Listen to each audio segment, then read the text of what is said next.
Hello everybody and welcome back to a new video. Today we are definitely doing something different. I'm essentially like a little warm-up range session with you guys today. Show you some of the improvement and stuff. There might be some commentary and stuff whilst I'm showing you my shots, explaining my full process and stuff like that. I'm going to go through starting up my warm-up and then yeah, we'll move on from there. Let's get it.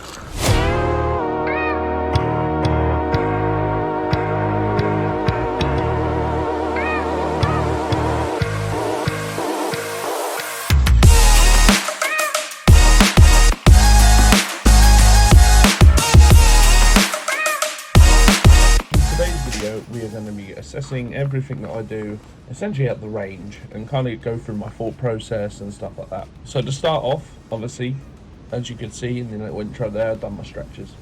And usually, first club I take out the bag will be the 60 degree, and I usually work from the 60 degree all the way up to the drive. So what we're going to do is just going to go through a few shots from each of my clubs and hopefully give you an average.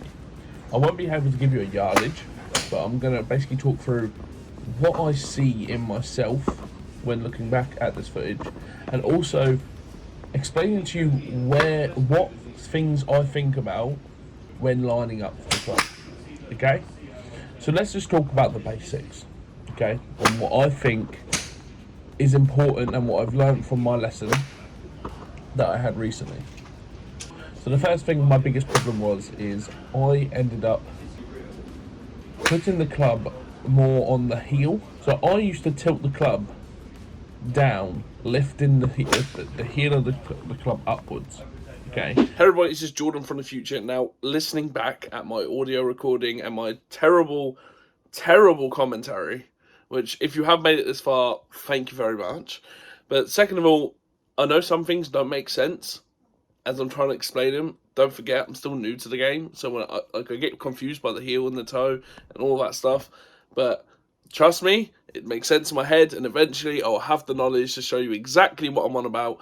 But if you are liking this video, please be sure to like, subscribe, and all that good stuff. And yeah, let's get back on with the video.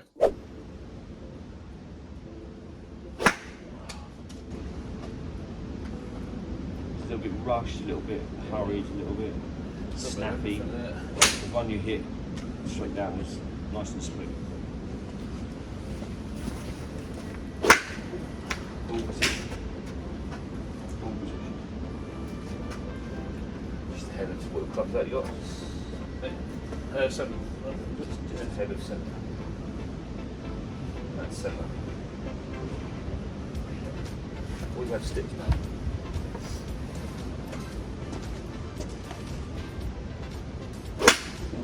Boom. Yeah? It's crazy how you just change all these little things. Yeah. That's what I'm here for. I'm here to observe things that you don't see. Yeah, always have. So you've got a reference every time. So the more you repeat the good thing, the more that goes into the brain. 21, 5,000, 10,000. So if you do that 10,000 times, it just becomes natural. But we just move it because we're not professional golfers.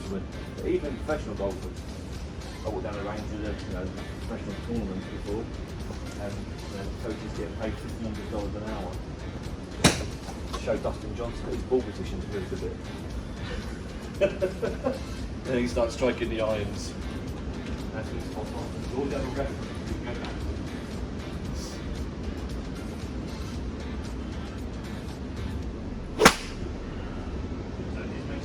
So let's go on to the target practice.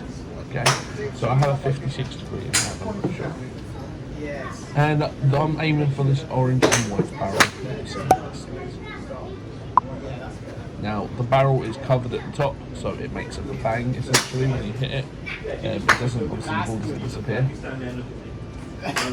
And what I'm actually aiming for is not the barrel itself, but the flag.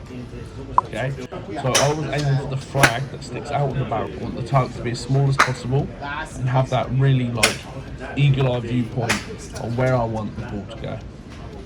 Now don't get me wrong, on the course it feels so much different. When I'm on the course, some of the things I don't think about, like homing out, making sure that I've got that eagle view, I'm looking at the pin and what I'm looking at the green. You know what I mean?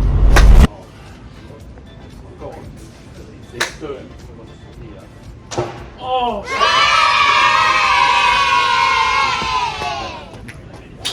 Okay, that's just a way for me to end off the video. Just try and do that. Now, if you have enjoyed, please remember to do like, subscribe, all that good stuff. And yeah, thanks for joining in, and I'll see you in the next one.